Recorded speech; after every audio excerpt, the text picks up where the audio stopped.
ओम शांति। 7 जुलाई 2026 के अव्यक्त इशारे पर हम मनन करेंगे।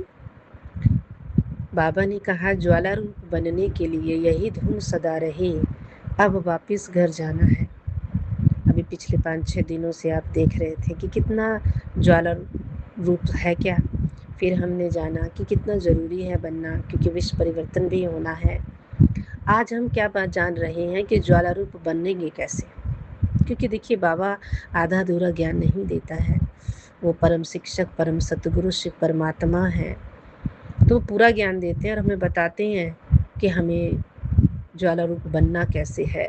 तो ज्वाला स्वरूप बनने के लिए यही धुन सदा रहे, अब वापस घर जाना है, अब वापस घर जाना है।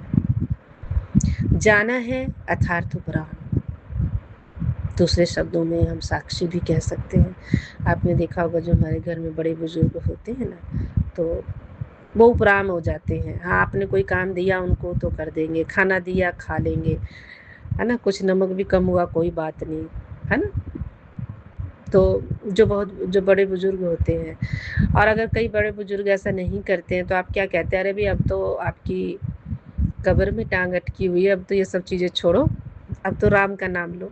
ऐसा हम कहते हुए सुना होगा आपने, या देखा होगा आपने, या फिर कई बार आपके मन में भी आता होगा कि ये तो बूढ़े हो गए, अब तो इनको ये सब चीज़ें छोड़ देनी चाहिए। तो ये आपने शरीर के बुढ़ापेपन को देखते हुए ये सब बातें हम कहते हैं, सुनते हैं या सुनते हुए देखा है। लेकिन इस सृष्टि पर हम आत्माएं जो सतयुग से ही पाठ बजा रही हैं, तो अब बूढ़ी हो चुकी हैं, अब हमारी वानप्रस्थ अवस्था है, अब घर जाना है। तो जब ये याद रहेगा कि घर जाना है, तो उससे क्या होगा कि हमारी उपराम अवस्था हो जाएगी, यानी कि साक्षी हम बन जाएंगे। जब अपने निराकारी घर जाना है तो वैसा अपना वेश बनाना है ना। फिर अगला स्टेप ये होगा, पहले तो ये स्टेप है कि अब घर जाना है, धुन लग जाए, धुन लग जाए। ये नहीं जैसे जिसको धुन लगते हुए करते अब जाना है, अब जाना है, अब जाना है, अब घर जाना है, अब घर जाना है, इसको धुन कहा जाता है। उठते बैठते खाते पीते सोते हर घड़ी हर पल यही याद रहे, अब तो मुझे घर जाना। कहाँ घर है हमारा? बाबा के पास जाना है ना, निराकारी दुनिया, परम धाम। तो अब बाबा के पास हमें जाना, अब घर जाना है, बाबा के पास जाना, घर जाना, बाबा के पास जाना, घर जाना, बाबा के पास। तो ये धुन की बाबा बात कर रहे हैं, उससे हम उपराम और साक्षी हो जाएंगे। तो जब अपने हम निराकारी दुनिया को याद करेंगे कि अब तो मुझे परम धाम जाना है, अब तो मुझे घर जाना है, अब तो मुझे घर जाना है, अब तो मुझे घर जब आपको यही याद रहेगा कि मुझे निराकारी दुनिया जाना है ना, तो वैसा अपना वेश बनाना है। तो इस शरीर को भूलते जाओ, इस शरीर को भूलते जाओ। ये नहीं बाबा कहता कि अपने शरीर की केयर ना करो, ये याद रहे, केयर भी करनी है, खाना पीना भी करना है, इसको स्वस्थ भी रखना है, अस्वस्थ हो जाए तो इसको दवाई भी देना है, सब करना है। तो जब अपने निराकारी घर जाना है तो वैसा अपना वेश बनाना है। आप साकारी दुनिया में इतने व्यस्त ना रहो ना, फिर आपको हमेशा याद रहे मैं निराकारी आत्मा हूँ, निराकारी दुनिया में मुझे जाना है। ठीक है ना, निराकारी दुनिया में मुझे जाना है। जब अपने निराकारी घर जाना है तो वैसा अपना वेश बनाना है, तो जाना है और सबको वापस ले जाना है। अब ये होता है कि लगता है हाँ जाना तो मेरे को ही है ना, और किसी को थोड़ी जाना है ना। मान लीजिए कहीं कोई आपको यात्रा करनी है, कुछ करना है, तो आपके मन में क्या आएगा कि कल को तो मुझे जाना है, चलो जो मिल जाए खा लेंगे, कल तो निकलना ही है सुबह, है ना। तो फिर आपके मन में ये चलो ये लोग तो हैं ही है घर में, लेकिन आप तो जा रहे हैं ना। तो आपको क्या लगता है कि मेरे पीछे ये लोग तो हैं ही है, ये अपना घर संभालेंगे, सब देखेंगे, ये अपनी ज़िंदगी जिएंगे, ऐसा हम सोचते हैं, है ना, ऐसा सोचते हैं। लेकिन बाबा देखो कितना हमें वो बना रहा है कि डिटैच कर रहा है कि तुम्हें ही नहीं जाना है घर, सबको जाना है, सबको जाना है। तो जाना तो है और सबको वापस ले जाना है, जाना है और सबको वापस ले जाना है। इस स्मृति से स्वतः ही जब ये याद रहेगा जाना है और सबको वापस ले जाना है। देखो विधि कैसे परमात्मा हमें सिखाते हैं। तो अभी तक पिछले 5 दिनों से हमें बाबा बता रहे थे, 5-6 दिनों से ज्वालामुखी योग के ऊपर बता रहे थे। ज्वालामुखी योग शक्तिशाली योग करने से ही हमारा जो है विकर्म विनाश होंगे और कितना वो जरूरी है और विश्व परिवर्तन के लिए कितना जरूरी है। लेकिन हम कैसे बने, इतना महत्वपूर्ण कार्य हम कैसे करें, तो कैसे करें वो बाबा ने बताया है कि इसके करने के लिए बस आप एक धुन लगाने की अब घर वापस जाना है। और जाने का मीनिंग समझ लें कि उपराम यानी कि साक्षी। जब अपने निराकारी घर जाना है तो वैसा अपना वेश भी बनाना है। जब अपने निराकारी घर जाना है तो वैसा अपना वेश बनाना है। तो जाना है और सबको वापस लेके जाना है, तो अपना वेश बनाना है ना। आपका सोच, आपके कर्म, आपका चाल, आपका ढाल, आपका हर चीज ऐसा शो करे कि आप तो अव्यक्त वतनवासी हो, आप तो निराकार हो। तो जाना है और सबको वापस ले जाना है, ये दोनों चीजें हमें याद रखनी। जाना है, जाना है, जाना है कि धुन तो लगानी है, घर वापस जाना है। तो जाना है और सबको वापस ले जाना है। इस स्मृति से स्वतः ही जब ये चीज हमें याद रहेगी ना कि जाना है और सबको वापस ले जाना है, तो इस स्मृति से स्वतः ही सारे संबंध, सारे प्रकृति के आकर्षण से उपराम अर्थात साक्षी बन जाएंगे।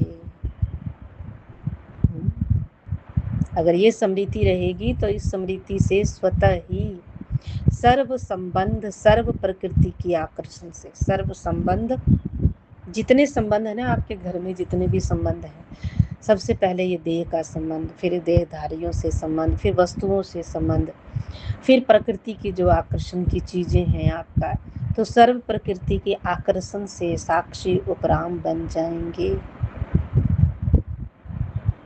स्मृति से स्वतः ही सर्व संबंध, सर्व प्रकृति की आकर्षण से उपराम अर्थात साक्षी बन जाएंगे। साक्षी बनने से सहज ही बाप के साथी और बाप समान बन जाएंगे।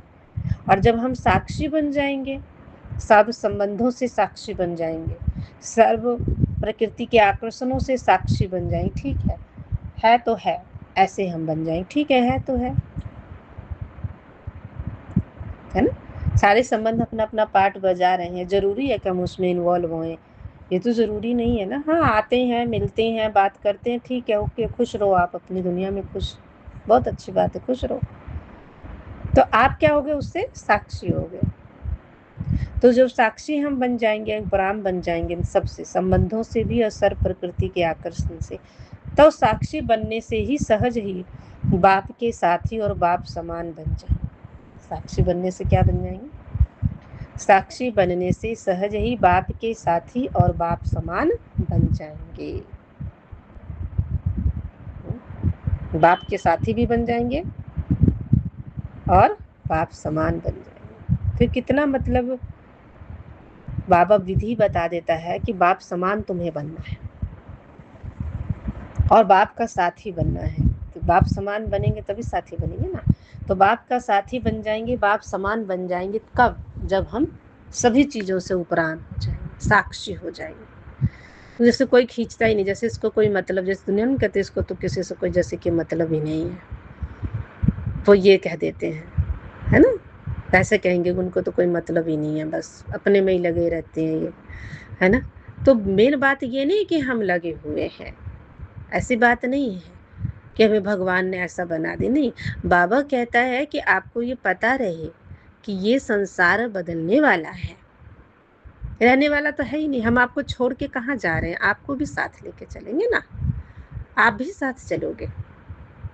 लेकिन आप तो जा नहीं रहे क्योंकि आप तैयारी नहीं कर रहे हो, लेकिन जाना आपको भी है।